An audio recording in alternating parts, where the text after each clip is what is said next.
नमस्कार शेतकरी मित्रांनो, आजच्या या व्हिडिओमध्ये आपण पाहणार आहोत पंजाब डक सणांचा हवामान अंदाज। नमस्कार, मी पंजाब डक। आज आहे 22 सप्टेंबर 2025 आणि या ठिकाणी महाराष्ट्रातल्या शेतकऱ्याला अंदाज देणार आहे। कालच मी म्हटलं होतं ना, राज्यामध्ये 24 तारखेपर्यंत 22, 23, 24 तारखेपर्यंत मराठवाडा, पश्चिम महाराष्ट्र, उत्तर महाराष्ट्र आणि विदर्भात काही भागामध्ये काय होणार आहे, जोराचा पाऊस पडणार आहे म्हणून मी कालच म्हटलं होतं। तर तसा पाऊस सुरू झालेला आहे, पण हे पाऊस आणखीन कधीपर्यंत राहणार आहे असे शेतकऱ्यांचे फोन येत आहेत, म्हणून हा परत एक तातडीचा अंदाज शेतकऱ्यांना दिला। तर राज्यात आणखीन 22 सप्टेंबर, 23 आणि 24 दरम्यान राज्यात दररोज वेगवेगळ्या भागात दिवसभर ऊन पडेल आणि परत रात्रीला जोराचा पाऊस येणार आहे, म्हणून हा मराठवाड्यातल्या सर्व शेतकऱ्यांनी हा अंदाज लक्षात घेतला। पश्चिम महाराष्ट्रात देखील हीच परिस्थिती राहणार आहे, दिवसा ऊन पडेल, काही ठिकाणी दुपारनंतर कधी रात्रीच्याला असा पाऊस येणार आहे, म्हणून हा अंदाज लक्षात घेतला। उत्तर महाराष्ट्रात देखील अशीच परिस्थिती राहील, दिवसा ऊन पडेल आणि रात्रीच्या परत पावसाचं वातावरण तयार होईल।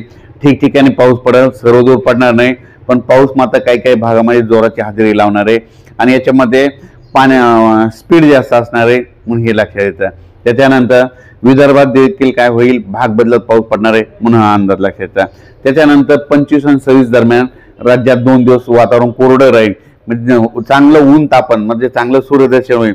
पण त्याच्यानंतर राज्यामध्ये 27 सप्टेंबर, 28, 29, 30च्या दरम्यान राज्यामध्ये ठिकठिकाणी मुसळधार पाऊस पडणार आहे, कुठं अतिमुसळधार पडणार आहे, कुठं रिमझिम पडणार आहे, कुठं ओढे नाले पडणार आहे, म्हणून हा अंदाज सर्व जनतेने लक्षात घ्यायचा। सगळ्यात महत्त्वाचं शेतकऱ्यांनी लक्षात घ्यायचा। नदीकाठच्या लोकांना सांगू इच्छितो की तुम्ही काय करा, ह्यामध्ये 27 ते 30 दरम्यान आपली जनावरे नदीच्या काठाला, नदीच्या तीरावर, नदीच्या काठावर बांधू नका। त्याच्यानंतर आपल्या पाईपलाईन असल्यात आधीच बाजूला काढून ठेवा, कारण ह्या पावसामध्ये म्हणजे जे धरण आहेत त्या धरण क्षेत्रामध्ये, त्या कॅचमेंट एरियामध्ये जास्त पाऊस पडल्यामुळं त्याच्यानंतर ह्या धरणाचा देखील पाणी सोडावं लागणार आहे। म्हणजे धरणात पाणी सोडल्याच्या नंतर जास्त जर फ्लो नदीमध्ये आला तर तुमचे जनावरं तुमच्या गावात पाणी शिरू शकतं, म्हणून ही तुम्ही अगोदरच काळजी घ्यावी। खूप दिवसापासून 27 तारखेला पाऊस येणार आहे म्हणून ही सांगत आहे, पण शेतकऱ्याचे परत असे फोन आलेत की हे पाऊस आता आमचं सोयाबीन करण्यासाठी कधी उघडणार आहे। तर राज्यातल्या शेतकऱ्याला सांगू इच्छितो की राज्यात 30 तारखेपासून ते 10 तारखेपर्यंत राज्यात हवामान कोरडं राहणार आहे। त्याच्यानंतर काय होईल, 30, 1, 2 तारखेला धुळी येईल, त्याच्यानंतर पाऊस देखील कमी होणार आहे आणि त्याच्यानंतर तुम्ही जसं वेळ भेटेल तसं दुपारपर्यंत तुमचं सोयाबीन कापायचं। कापल्याच्या नंतर तितकं वाळल्याच्या नंतर ढिगल मारायचे आणि लगेच झाकून ठेवायचं। असं केल्याच्या नंतर तुमचं सोयाबीन पदरात पडेल। आणि त्याच्यानंतर सगळ्यात महत्त्वाचं एक सांगू इच्छितो, अंबड म्हणजे जालना जिल्ह्यामध्ये अंबड तालुका आहे, अंबड तालुक्यामध्ये रोयलागड हे गाव आहे, तिथं ते एक तळं भरलंच नव्हतं, पण तिथले मला शेतकऱ्याचे फोन आले, अख्खा पावसाळा गेला, आमच्या तळ्यामध्ये पाणी नाही। तर मी त्यांना म्हटलं होतं की तुम्ही काय करा, एक रीलच्या माध्यमातून मी व्हिडिओ टाकलेला आहे, मी म्हटलं तुम्ही काय करा, मिठाचा प्रयोग करा। मिठाचा प्रयोग केल्याच्या नंतर 72 तासात त्या गावाला दररोज पाऊस सुरू होतो, पण त्याच्यानंतर म्हणलं की तुमचं तळ मात्र त्या मिठाचा प्रयोग केल्याच्या नंतर तुमच्या भागात मुसळधार पाऊस पडेल आणि तुमच्या तळ्याला पाणी येईल। आणि एवढं सांगतो, ते प्रयोग करून आम्ही 4 ते 5-6 दिवस झालेत, माझ्याकडे व्हिडिओ देखील आहे। आज त्या शेतकऱ्यांचे फोन आले, आमचं तळ जवळपास आता 55% भरलंय आणि आणखीन फ्लो चालू आहे, तर रात्रीपर्यंत ते 100% भरून जाईल असं त्यांचं म्हणणं आहे। तर हे म्हणजे रोयलागडमध्ये आतापर्यंत महाराष्ट्रामध्ये इतका पाऊस झाला आणि ते रोयलागडच गाव असं होतं की ते वाटलं तुम्ही कोणी सर्च करून तिथं नातेवाईक काय विचारू शकता, तिथं काही पाऊस पडलाच नव्हता। पण पाण्यात देखील, तळ्यात देखील असं पिण्यासाठी सुद्धा पक्षाला पाणी नव्हतं। तिथं ह्या आताच्या ह्या कालच्या रात्रीच्याच पावसात 55% पर्यंत पाणी आलंय। मी एका रीलच्या माध्यमातून टाकले आणि आणखीन एक परत टाकणार आहे, म्हणून हे लक्षात येतं। पण राज्यात मात्र 27, 28, 29 दरम्यान मुसळधार पाऊस पडणार आहे, म्हणून हा अंदाज सर्व शेतकऱ्यांनी लक्षात घ्यायचा।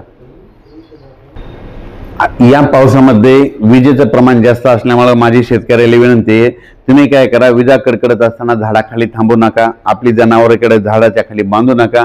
राज्यात सर्व शेतकऱ्याला सांगू इच्छितो की हा पाऊस सांगू इच्छितो की कोणत्या भागात जास्त होणार आहे। नांदेड जिल्ह्यात एक जरा जास्त पडणार आहे, परभणी जिल्ह्यात एक जास्त राहणार आहे, लातूर जिल्ह्यात एक जास्त राहणार आहे, जालना जिल्ह्यात एक जास्त राहणार आहे, बीड जिल्ह्यात एक जास्त राहणार आहे, धाराशिवकडे एक राहणार आहे, अहिल्यानगरकडे एक जास्त राहणार आहे, त्याच्यानंतर साताऱ्याकडे जास्त पडणार आहे, त्याच्यानंतर पुणे जास्त पडणार आहे, संगमनेर, अहिल्यानगर जरा जास्त पट्ट्यात राहणार आहे, जळगाव जिल्ह्यात एक खूप पडणार आहे आणि त्याच्यानंतर मुंबई नाशिक आणि त्या ठिकाणी देखील अतिवृष्टी होणार आहे। नंदुरबारकडे देखील आतापर्यंत पाऊस कमी पडलेला आहे, नंदुरबार जिल्ह्यात देखील खूप पाऊस पडणार आहे म्हणून हा अंदाज लक्षात येता। विदर्भ, पूर्व विदर्भ आणि पश्चिम विदर्भात देखील ज्या भागात अद्यापही पाऊस पडलेला नाही त्या भागात देखील आता ह्या पावसात शेवटचा पाऊस पडून जाणार आहे म्हणून हा अंदाज सर्व विदर्भ पश्चिम विदर्भातल्या शेतकऱ्यांनी हा अंदाज लक्षात घ्यायचा।